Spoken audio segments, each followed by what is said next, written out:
തൃശൂരിലെ വോട്ടർ പട്ടികയിലെ ഗുരുതര ക്രമക്കേടുകളുടെ വിവരങ്ങൾ നിരന്തരം പുറത്തുവരുമ്പോൾ ആരോപണങ്ങളോട് പരിഹസിച്ചൊഴിയുകയാണ് BJP നേതൃത്വം.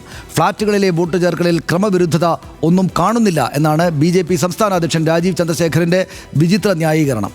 BJP 60,000 വ്യാജ വോട്ട് ചേർത്തെങ്കിൽ കോൺഗ്രസും CPIM-ഉം കെട്ടിത്തൂങ്ങി ചാകുന്നതാണ് നല്ലതെന്ന് K. സുരേന്ദ്രൻ പരിഹസിച്ചു. വിവാദങ്ങൾക്കിടെ തൃശൂരെത്തിയ കേന്ദ്ര സഹമന്ത്രി സുരേഷ് ഗോപി വോട്ടുകൊള്ള ആരോപണത്തോട് പ്രതികരിച്ചതേയില്ല.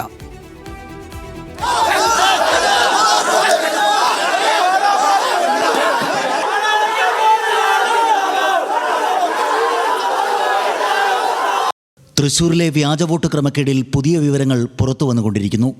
വെല്ലുവിളിയും പാതിരാ സംഘർഷവുമായി BJP CPIM പ്രവർത്തകർ തെരുവിൽ തല്ലുന്നു. സംഘർഷം, പരിക്ക്, ആശുപത്രി, കേസ്, ആരോപണം, പ്രത്യാരോപണം. ഇതിനിടെ ഏറെ ദിവസങ്ങളായി മണ്ഡലത്തിൽ ഇല്ലാതിരുന്ന സുരേഷ് ഗോപി ഇന്ന് രാവിലെ തൃശൂരിലെത്തി.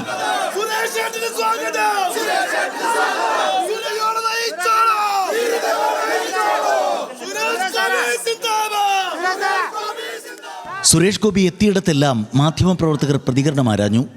തിരുവനന്തപുരത്തും തൃശൂരും റെയിൽവേ സ്റ്റേഷനുകളിൽ ഇന്നലെ രാത്രിയിലെ സംഘർഷത്തിൽ പ്രവർത്തകർ പരിക്കേറ്റ് കഴിയുന്ന ആശുപത്രിയിൽ, തൃശൂരിലെ ക്യാമ്പ് ഓഫീസിൽ ഉത്തരം മൗനം മാത്രം.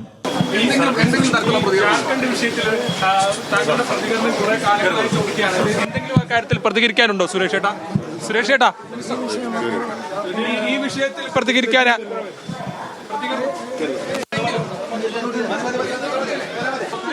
ജാർഖണ്ഡ് വിഷയത്തിൽ പ്രതികരണം, കന്യാസ്ത്രീകളെ ആക്രമിച്ച വിഷയത്തിൽ പ്രതികരണമുണ്ടോ?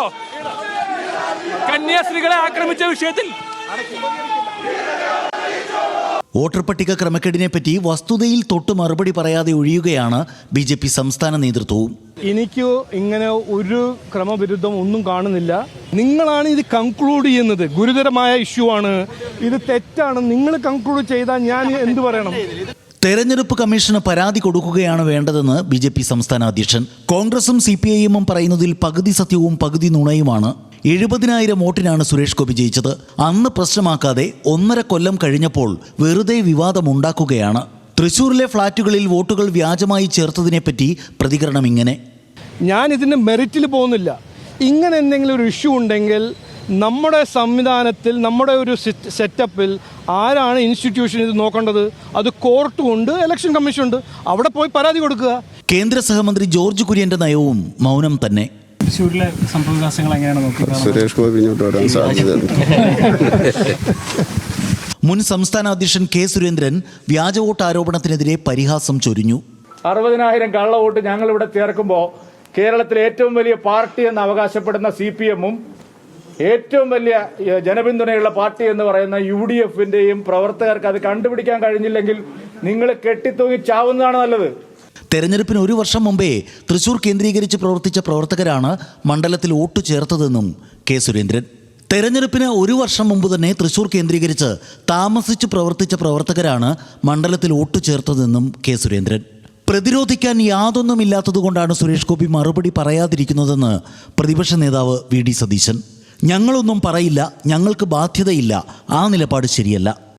അദ്ദേഹത്തിനെതിരായും അദ്ദേഹത്തിന്റെ തെരഞ്ഞെടുപ്പ് വോട്ടർ പട്ടികയിൽ കൃത്രിമമുണ്ടായി എന്നുള്ള ആരോപണം തെറ്റാണെങ്കിൽ അത് തെറ്റാണെന്ന് പറയാനുള്ള അവകാശം അദ്ദേഹത്തിനുണ്ടല്ലോ.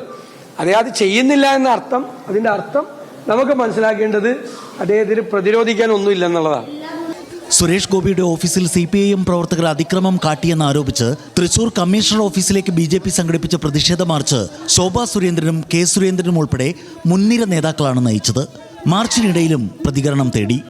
ശ്രീമാൻ സുരേഷ് ഗോപി മാർക്സിസ്റ്റ് പാർട്ടിയുടെ സംസ്ഥാന സെക്രട്ടറി ഗോവിന്ദ മാഷ് പറയുമ്പോൾ പ്രതികരിക്കാനുള്ള ആളല്ല.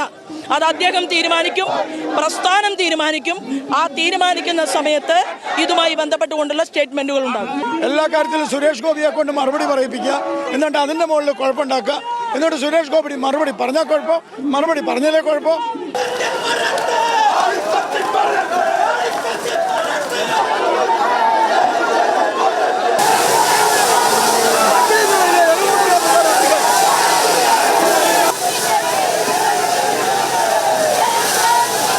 ചുരുക്കത്തിൽ ആരോപണങ്ങൾക്ക് തൽക്കാലം മറുപടിയില്ല. പാർട്ടി ആലോചിച്ച് വേണ്ട സമയത്ത് പറയും. പകരം ശക്തമായ പ്രതിഷേധം. തൃശൂരിലെ വോട്ട് ചോരി ആരോപണത്തിൽ ഇതാണിപ്പോൾ BJPയുടെ നയം. ന്യൂസ് മലയാളം, തൃശൂർ, തിരുവനന്തപുരം.